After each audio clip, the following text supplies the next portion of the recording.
Ok, ça record. Bah du coup, premier podcast. Je sais pas si ça va être vraiment un pur podcast où on entend que ma voix, ou alors si dans le futur j'ai aussi genre avoir un écran où je vais probablement genre la plupart du temps il y aura rien. Ce sera genre peut-être je sais pas du CS:GO surfing ou un truc comme ça. Mais de temps en temps je me dis probablement que je voudrais montrer des trucs genre sur internet ou quoi, et du coup avoir un screen recording ou avec mon écran et genre une sorte de paint pour faire des schémas. Ce serait pas mal.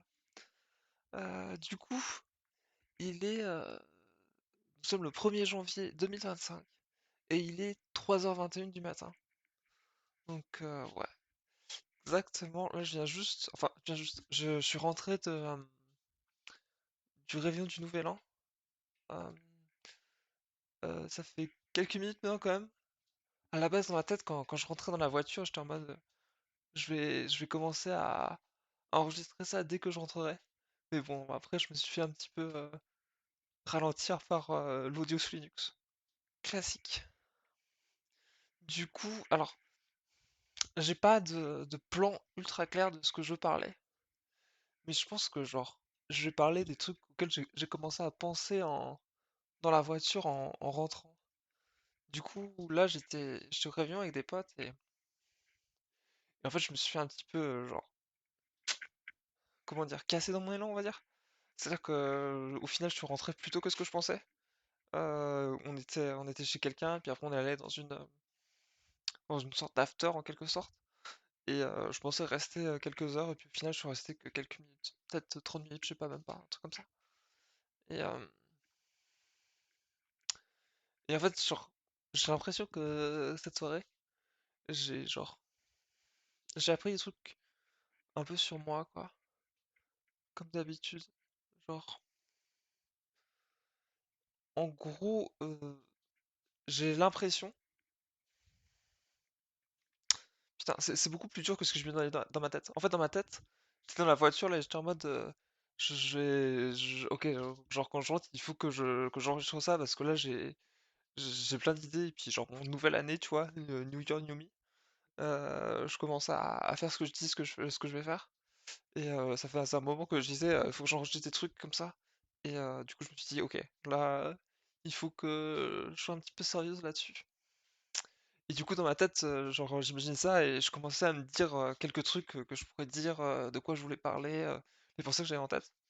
Et dans ma tête, ça flowait assez bien. Et en fait, je me rends compte de deux trucs là. C'est que c'est pas du tout la même chose de s'imaginer parler dans sa tête, pouvoir revenir en arrière, reformuler et genre avoir en fin de compte des gros blancs où juste tout réfléchit, on n'a pas de formulation, et devoir parler vraiment en continu dans un micro. C'est pas du tout la même chose. Surtout que moi, je pense que j'ai un petit peu peur de laisser des gros blancs et du coup j'essaye de remplir en disant des trucs. Sauf que j'ai pas de comment dire, je suis pas très forte pour remplir les blancs et je pense que je me propulse dans des trucs qui ont rien à voir et je perds plus ma pensée en parlant que juste en réfléchissant dans ma tête quoi. C'est pour ça peut-être qu'il faudrait juste que des fois juste je me taise pendant quelques minutes. Mais bon, j'ai prévu de faire ça en une seule take, en quelque sorte. Et du coup, j'ai pas envie de laisser des énormes blancs, que j'ai pas prévu d'éditer à la fin, quoi. Du coup, je me rends compte de ça, et je me rends compte d'un truc, c'est que j'en suis arrivé à un point de ma vie où je dis trop de mots en anglais. Et du coup, même tout à l'heure, je me rends compte quand je pensais, je réfléchissais à ce que je voulais dire dans ma tête, des fois j'utilisais des mots en anglais. Et le truc, c'est que quand je le fais comme ça, dans la voiture, juste dans ma tête, il y a un petit peu l'idée que dans le futur, quand je vais le dire en vrai, bah, genre, je vais enlever les mots en anglais, genre, je vais prendre les vrais mots en français. Sauf que maintenant que je le fais et que je dois parler de manière en continu, bah, je me rends compte qu'en fait c'est vachement dur. Il y a plein de mots en anglais comme ça que j'utilise, qu'en fait j'arrive pas à traduire instantanément en français. Par exemple, tout à l'heure j'ai dit flow, ça flow mieux et j'avoue que je sais pas exactement comment est-ce que je le traduirais en français en fait. Après, peut-être c'est pas grave, peut-être juste je parle anglais avec un accent un petit peu pourri et c'est pas grave. Mais du coup, voilà.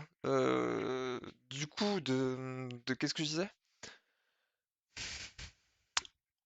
voilà, du coup, les trucs auxquels j'ai pensé, ouais, je disais que genre cette soirée, je me suis fait un petit peu couper dans mon élan en quelque sorte, dans le sens où je suis rentré beaucoup plus tôt que ce que je pensais. En fait, ce qui s'est passé, c'est que du coup, on était chez quelqu'un. Eux, ils voulaient aller au lit, du coup, on est reparti chez quelqu'un d'autre.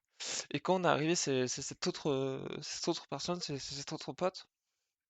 En fait, j'avais pas compris moi, mais il y avait d'autres gens chez lui. Moi, je croyais qu'il y avait peut-être une personne en plus chez lui. Mais c'était tout. Alors qu'en fait non, il y avait, quand je suis arrivé, il y avait au moins 4 personnes, différentes et du coup, il y a eu ça, le fait que et j'avoue que c'est un truc qui me stresse pas mal, de rencontrer des nouvelles personnes. C'est pas forcément un stress mauvais, en général, mais ça peut, comment dire ça? C'est un stress, tout simplement et il y avait un autre truc qui est beaucoup plus anodin, mais je pense qu'il a joué. Parce qu'en fait, dans son salon, il y avait une ampoule, genre une smart light bulb là. Et en fait, la lumière était très très très blanche et vraiment très très agressive. Et genre du coup de suite, je me suis retrouvé comme ça dans cet élément où tout d'un coup, il y avait plein de gens que je connaissais pas autour de moi. Et il y avait cette lumière très agressive et ça m'a coupé la chic. Putain, quelle expression, couper la chic. Et, je savais plus trop quoi faire et ça m'a mis, ouais, je pense que ça m'a mis mal à l'aise en quelque sorte. Alors c'est pas la faute de personne, hein, genre je dis pas que, enfin, les personnes qui étaient là m'ont pas mis mal à l'aise pas à cause d'un truc qu'ils ont fait. C'est juste le fait qu'elle était là et que genre comment dire, j'ai manqué de normalité on va dire à ce moment-là. Et,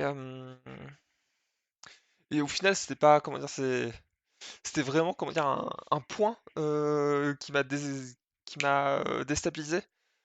Et ça m'a fait perdre mon élan en quelque sorte. C'est pour ça que j'ai dit que je me suis fait casser dans mon élan. Parce qu'en fait, ces personnes-là, elles sont parties juste après. C'est-à-dire que, genre, littéralement 5 minutes plus tard, ces nouvelles personnes que je connaissais pas étaient parties.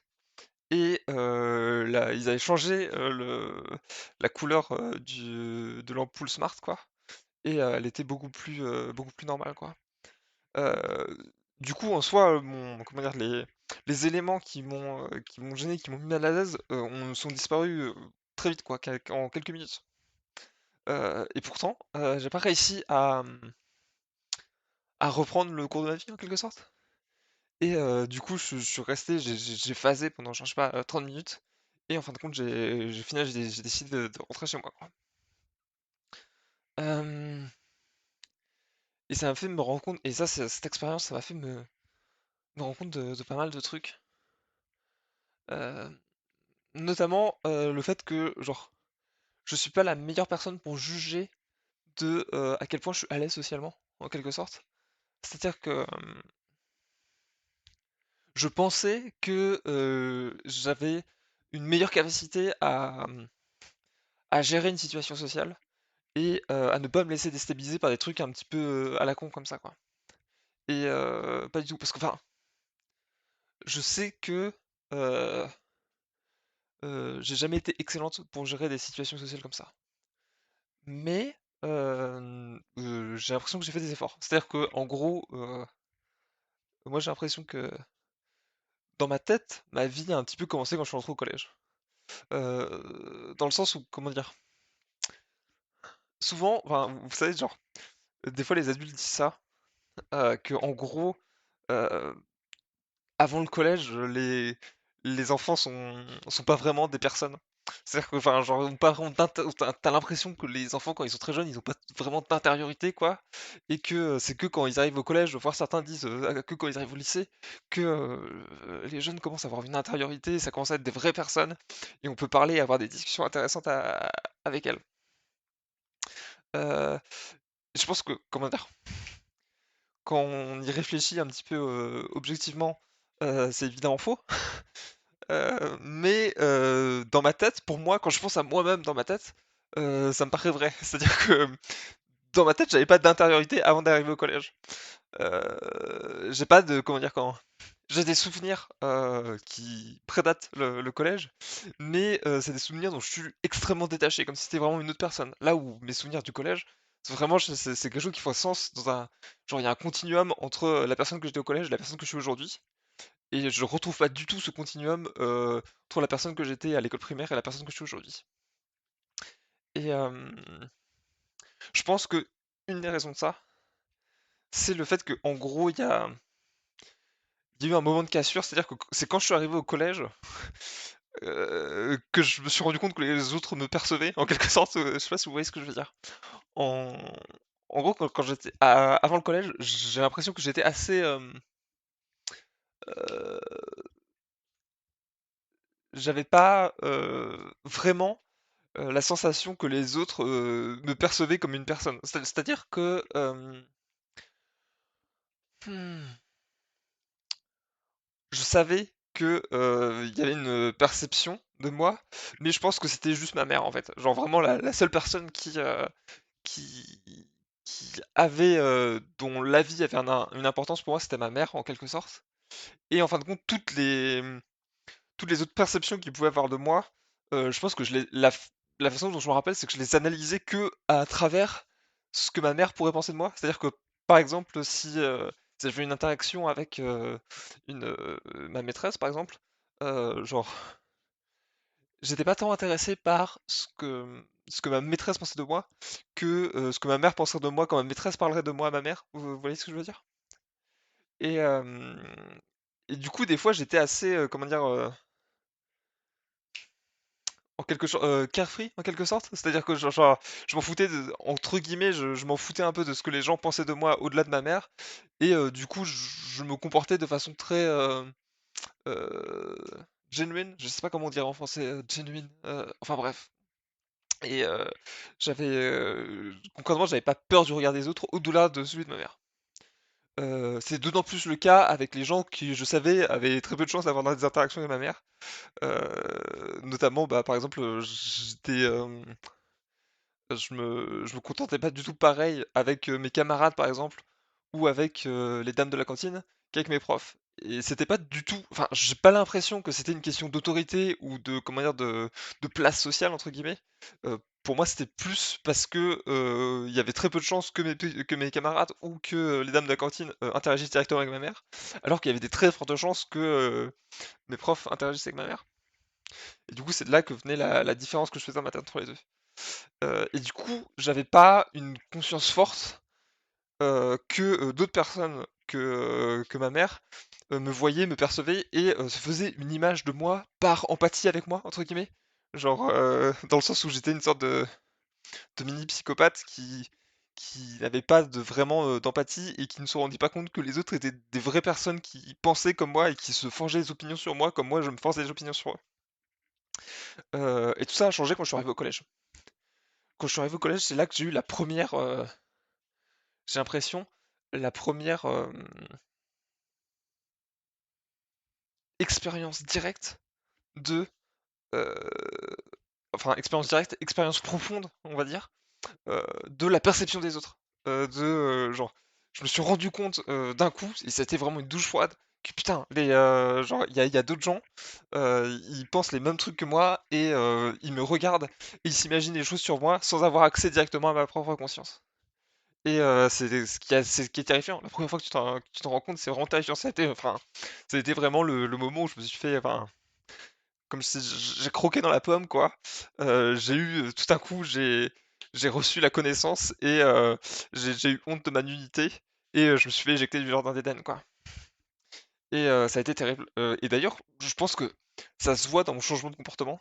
C'est-à-dire que, genre, quand j'étais en primaire, j'étais une enfant qui était assez turbulente.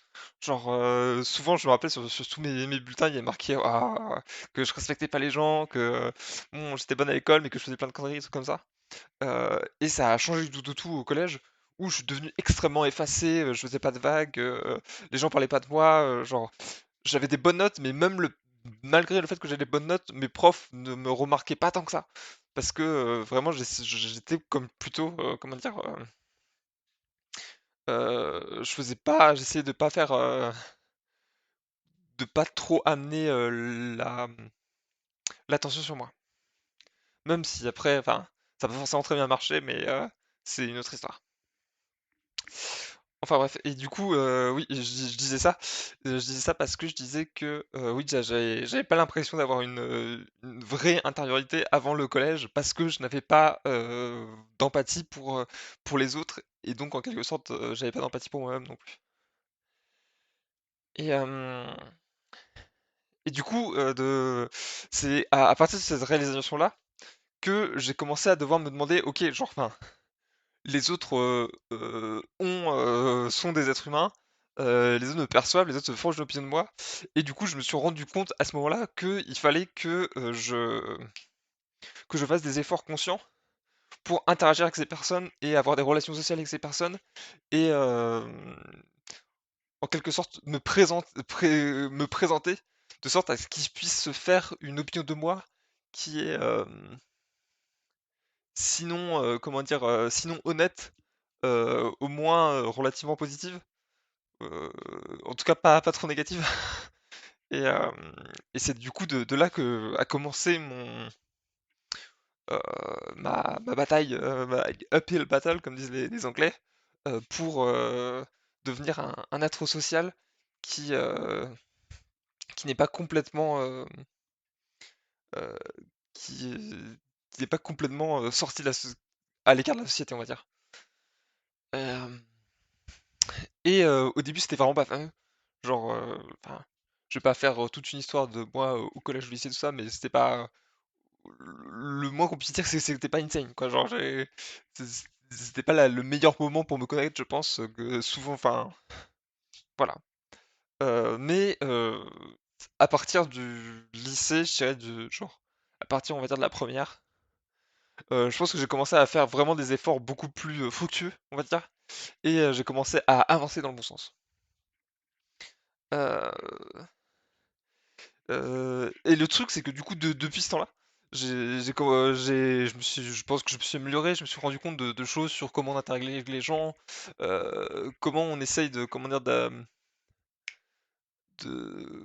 toucher le cœur des gens, de passer outre un petit peu à travers la barrière formelle des interactions sociales, du small talk, de la façon dont on se présente, des regards et tout ça, et de la façon dont bouge son corps, etc. Comment réussir à un petit peu atteindre leur intériorité aussi, quoi, d'essayer d'avoir des relations sincères avec les gens et comment dire, d'arriver à se toucher mutuellement en quelque sorte. Et je disais ça parce que je disais, oui, je pensais que j'étais arrivé à un niveau où ça allait. C'est-à-dire que j'étais capable de.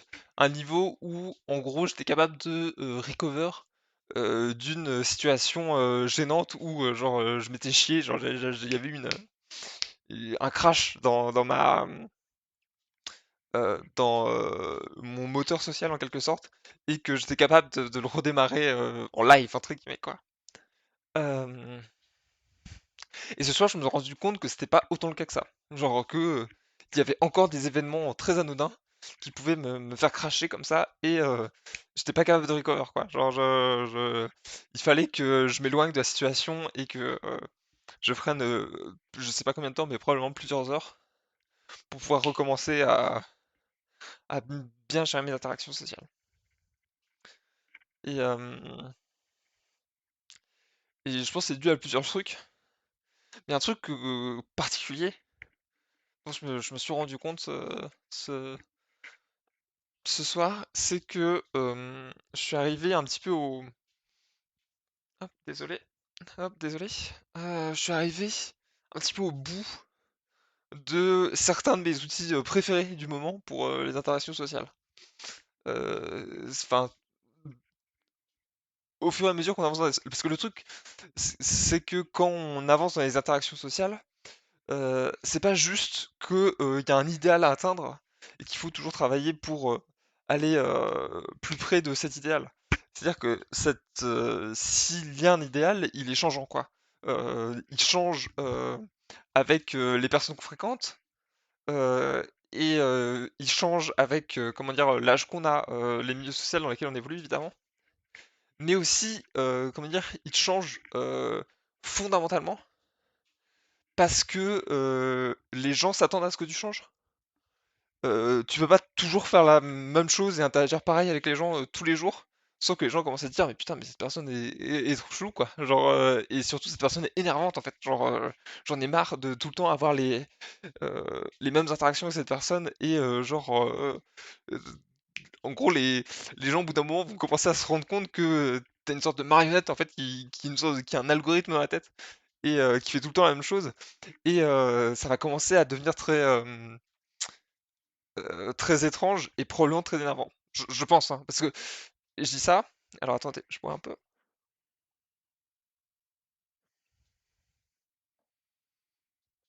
Je dis ça parce que j'en ai fait l'expérience avec d'autres personnes. C'est-à-dire que moi-même, je me suis retrouvé avec des gens et au bout d'un moment, je me rendais compte qu'ils avaient un algorithme social qui était extrêmement répétitif.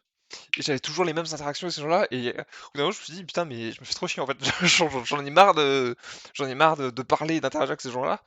C'est tout le temps la même chose. Genre, on n'arrive plus à se toucher, on fait que répéter les mêmes trucs, il y a plus rien de sincère en fait, on est juste des robots et on répète le même script tous les jours et ça n'a aucun intérêt quoi. Genre, et je pense que ces temps-ci je commence à devenir un peu comme ça. Je commence à toujours avoir le même script social et j'ai peur que je sois en train de devenir très énervant envers mes amis et mes connaissances à cause de ça. Alors, si j'essaye d'identifier très spécifiquement quels sont ces scripts, parce que c'est pas forcément facile comment dire, de formaliser complètement dans sa tête les scripts sociaux, même si on sait que c'est des scripts quoi. Mais si j'essaye de le faire, je dirais que ok, le truc le plus évident, c'est que un des trucs avec lequel j'ai eu le plus de mal dans ma vie, c'est le contact physique. Et, euh, et récemment, j'ai mis en place une méthode qui m'a permis, comment dire, d'établir le contact physique d'une façon qui moi m'allait bien. En fait, c'était alors, je sais pas, ça va peut-être paraître chelou quand je vais le dire comme ça, mais c'est la vérité. C'est la violence physique, c'est-à-dire comment dire, la lutte, la bagarre. Vous voyez ce que je veux dire, genre la bagarre. Moi, souvent, j'arrive en fait en soirée avec mes potes et direct, je commence à faire, enfin, pas la vraie bagarre, genre je vais pas leur mettre des énormes droites, mais genre tu vois on commence à faire à aller genre un peu lutter, tu vois, à faire du touche-épaule, à faire presque comme une simulacre de boxe, genre où juste on se touche quoi, des trucs comme ça. Et, euh, et c'est un truc qui genre m'a vachement aidé en fait, genre parce que ça donne instantanément ça devient un jeu et le jeu a un comment dire un plein de règles tacites mais qu'on connaît parce que quasiment tout le monde a joué dans sa vie quoi.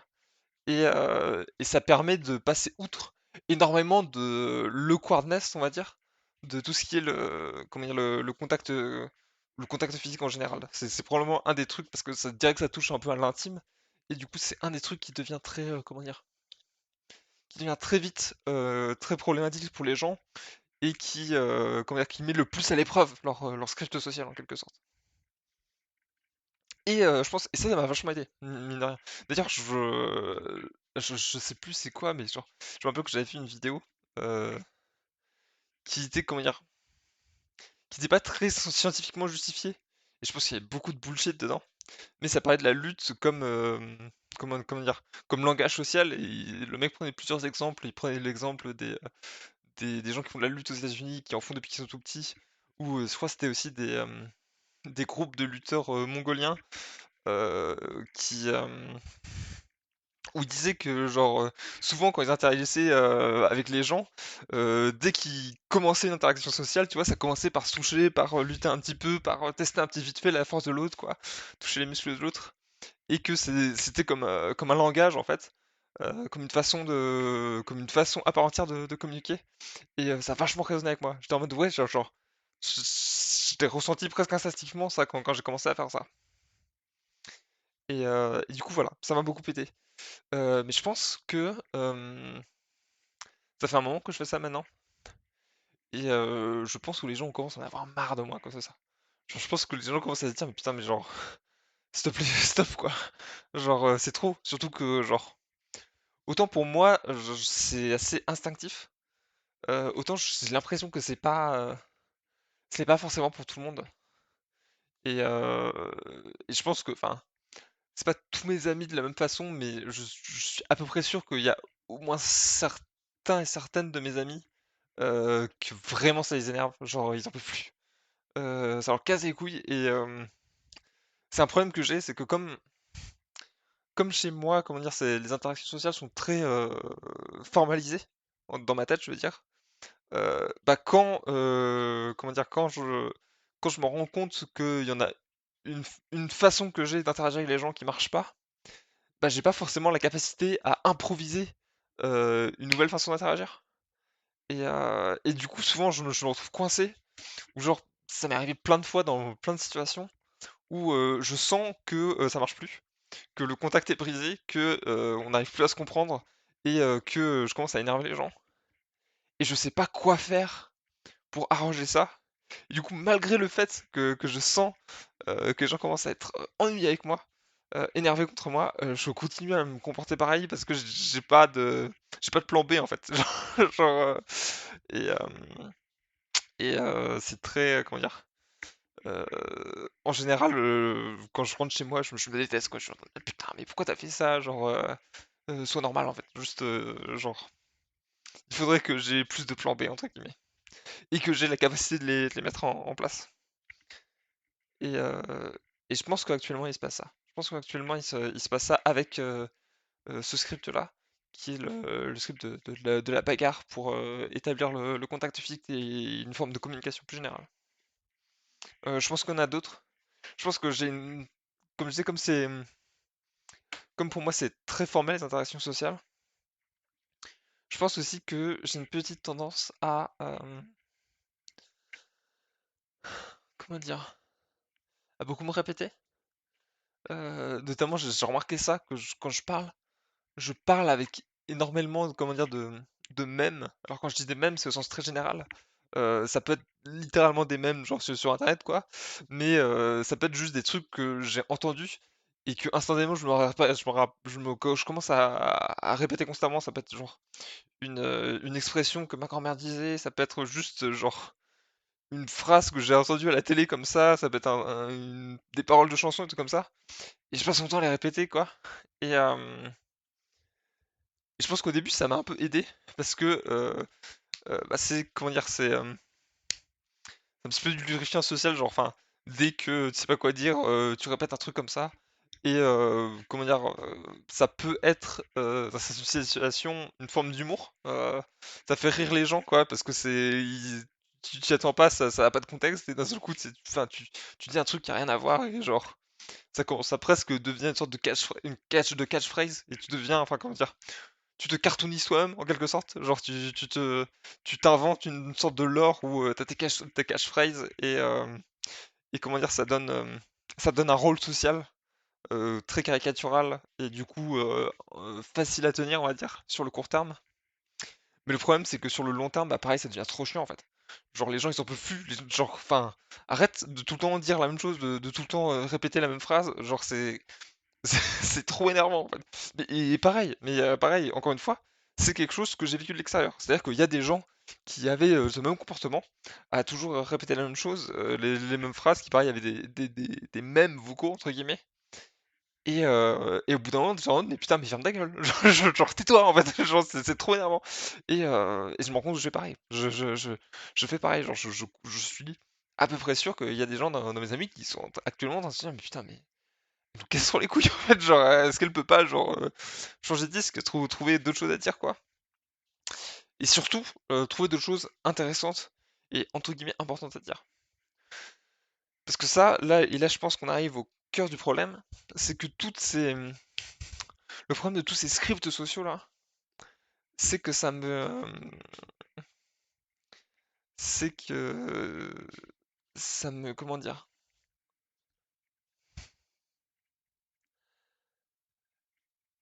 ça m'empêche, enfin ça m'empêche pas dans l'absolu, disons que ça me distrait des choses plus importantes.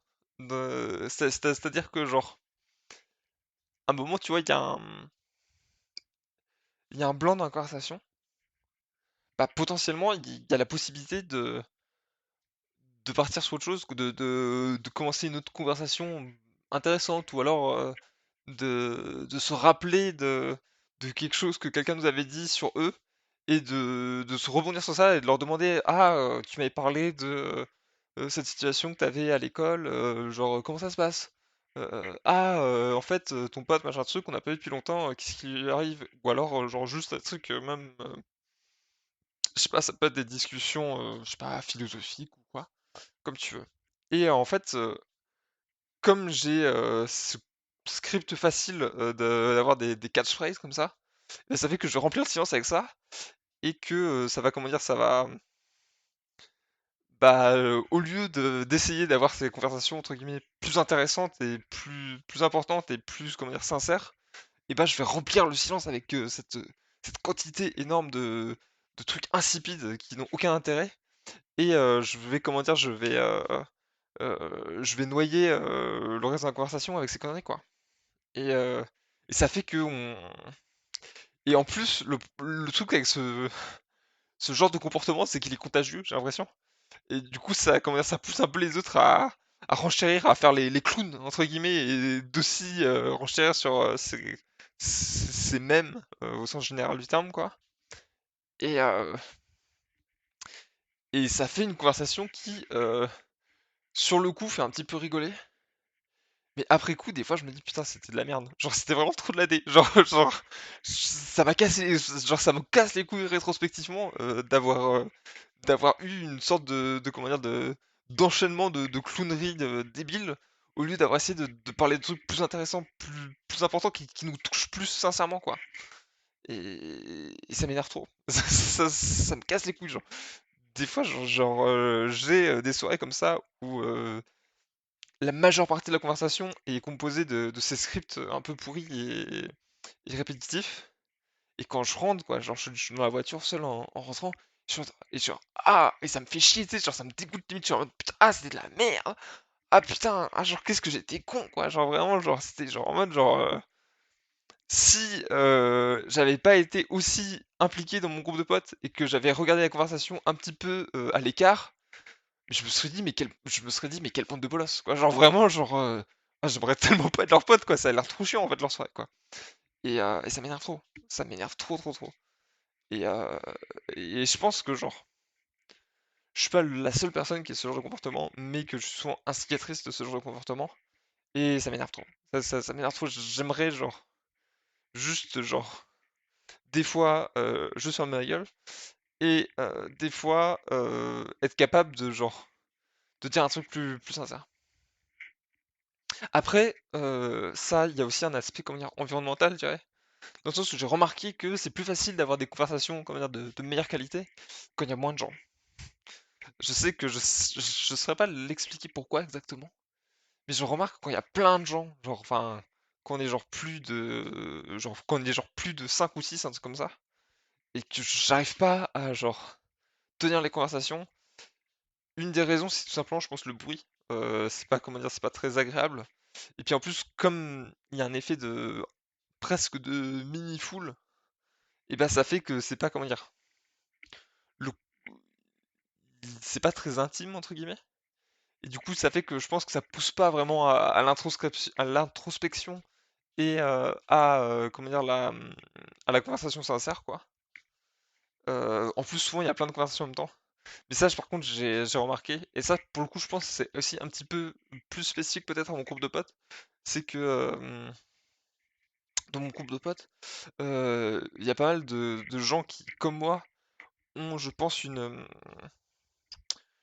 version très très scriptée et formelle des interactions sociales, de comment on les déroule, et, euh, et qu'ils n'ont pas forcément, comment dire, une compréhension très... c'est quoi le mot que je cherche?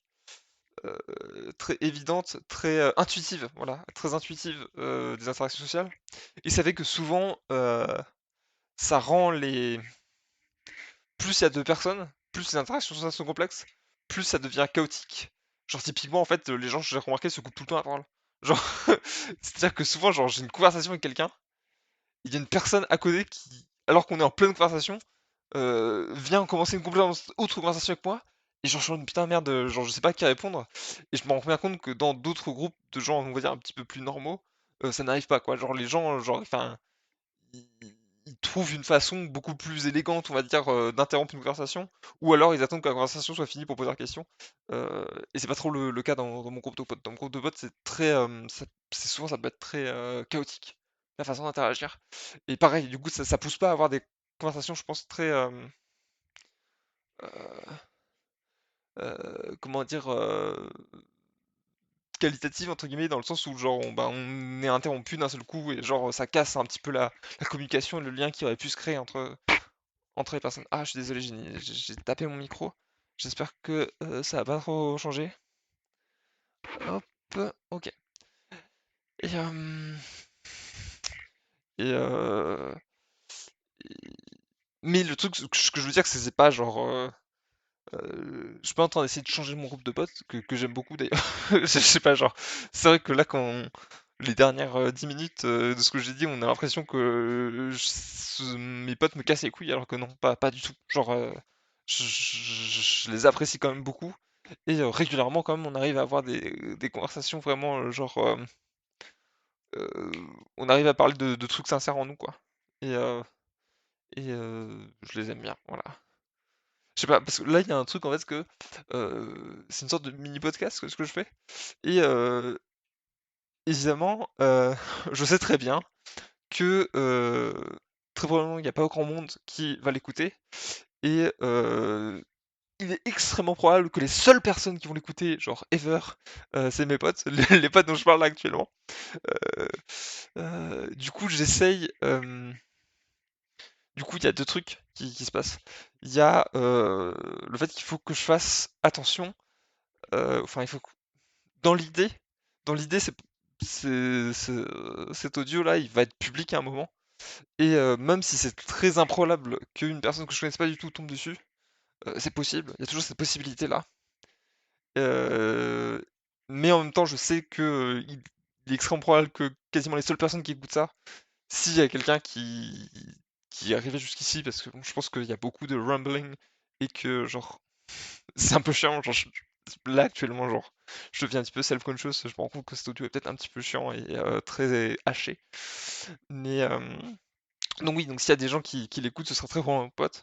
Du coup, il faut que, comment dire, je m'adresse à une audience générale, mais je garde en tête le fait que genre mon audience de fait, ça va être mes potes. Euh, mais il faut pas que je me laisse avoir par ça. C'est-à-dire qu'il faut que je fasse attention déjà à pas me doxer, et ensuite à essayer de pas faire référence à des trucs très spécifiques que seuls mes potes connaissent, quoi. Et, en même temps, je peux pas enlever de ma tête le fait que mes potes vont probablement être les premiers et probablement les seuls à écouter ça. Et du coup, je peux pas les insulter, quoi. Même si, enfin, j'ai pas envie de les insulter. Mais genre, ça reste quand même dans ma tête, tu vois, en mode genre que. euh, genre, il faut que je fasse de la formulation, quoi. Si je dis un truc, par exemple, comme j'ai dit tout à l'heure, où on a l'impression que je trash mes potes, bah, forcément, je vais être celle qu'on joue, je vais dire, il va falloir que je. Après, j'allais dire, non, non, en vrai, genre, je les aime bien, mes potes, genre, c'est pas. Genre, la formulation, c'est un truc très spécifique sur une situation très spécifique. Et genre, au-delà de ça, je les aime bien. Et il y a un petit peu et dans ma tête, il y a un petit peu un aspect, genre, en mode. Je rassure les gens qui vont très probablement écouter ce que je dis, quoi. Voilà. Euh, et oui, du coup, où j'en ai été? J'ai oui, du coup, il y a ces interactions qui me cassent les couilles. Et souvent que j'instigue. Et, euh, et du coup, j'espère que je pourrais, si possible, arrêter de me comporter comme ça. Genre, actuellement, il y a deux axes sur lesquels il faut que je travaille. C'est arrêter de tout le temps faire la bagarre. Je pense que ça commence à casser les couilles en fait aux gens autour de moi. Et même moi, je commence à m'énerver avec ça.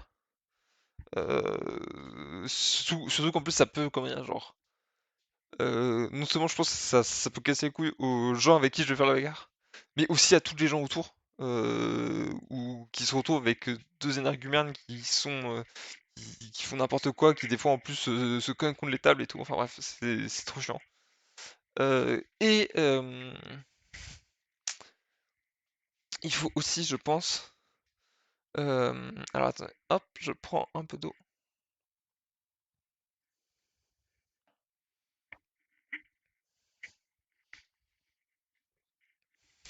Il faut aussi, je pense, que j'arrête de parler en même. Faut que j'essaye, des fois, que j'essaye d'être genre juste plus sincère et d'essayer de dire des vrais trucs en fait, au lieu de tout le temps, comment dire, remplir le silence avec de la merde, avec des mèmes, avec des phrases random de musique que j'ai entendues, soit que je me taise, que je laisse la conversation progresser, soit que j'essaye de dire quelque chose, quoi. De dire quelque chose de vraiment, genre, important dont j'ai vraiment envie de parler, quoi. Et je pense que c'est dur pour deux raisons. Une des raisons, c'est le fait que, bah, des fois, sur le coup, c'est dur de penser à un truc intéressant à dire, ou enfin intéressant, ou du moins sincère, ou qui pourrait amener une conversation de meilleure qualité, on va dire. Un autre truc, mais un autre truc aussi, je pense, c'est que ça, comment dire, c'est plus vulnérable, entre guillemets. Genre, enfin, quand on s'ouvre à, comment dire, ça demande parfois de dire un truc intéressant, ça demande de révéler quelque chose de soi-même et de, comment dire, de l'offrir aux autres un petit peu.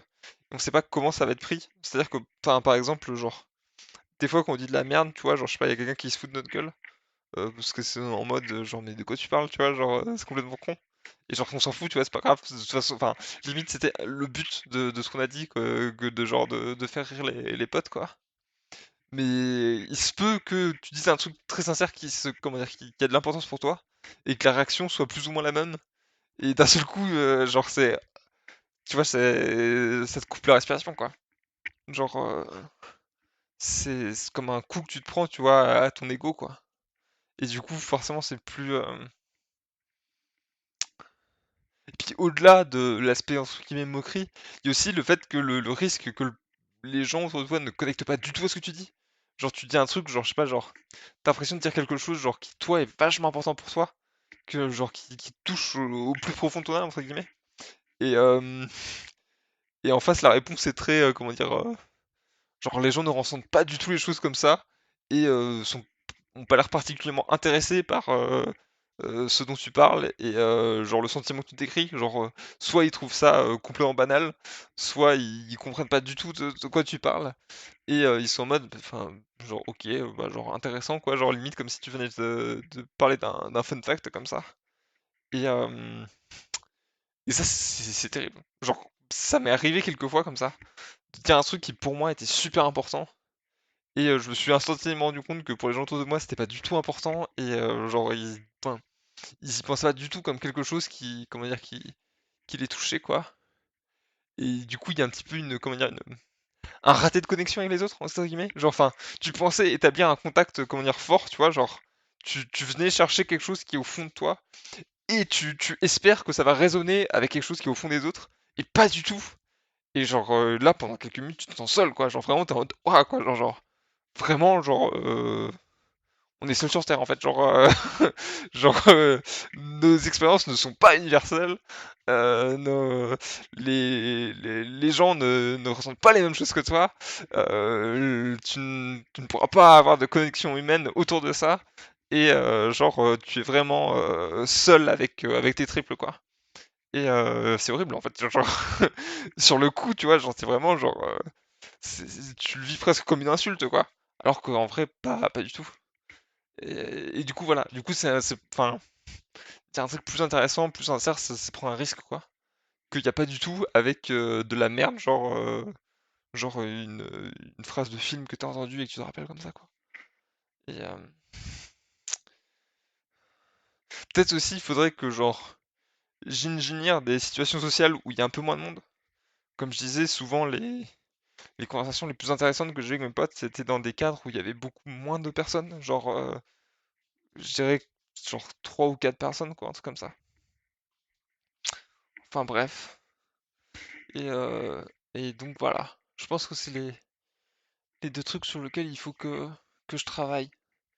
Et que je devienne juste mieux, en fait. Genre, au final, c'est ça le but. Devenir, genre, une meilleure, une meilleure personne qui, comment dire, qui, euh, qui a une présence positive pour les gens autour de soi. Et qui, comment dire, qui ajoute du bonheur au monde, en fait. Voilà.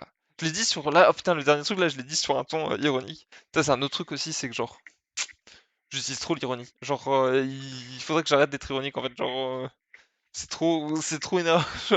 Genre, c'est trop énervant en fait. Genre, c'est pas pareil c'est pareil. Enfin, ça revient au même. C'est comme les mêmes. C'est genre, c'est une façon de remplir le silence sans jamais rien dire que de sincère et sans jamais s'exposer à quoi que ce soit. Et ça devient trop chiant en fait. Genre, enfin, à la longue, je pense que ça devient trop chiant. Ça, je pense qu'il y a des gens autour de moi aussi, pareil, qui ont trop marre que j'utilise trop l'ironie pour, pour dire de la merde en fait. Euh, mais en même temps, j'ai toujours un petit peu peur que j'arrive pas à... Je sais pas, je sais pas. Genre, il y a toujours un petit peu la peur de se rendre compte que, bah genre, que t'es plus seul que tu ne le croyais.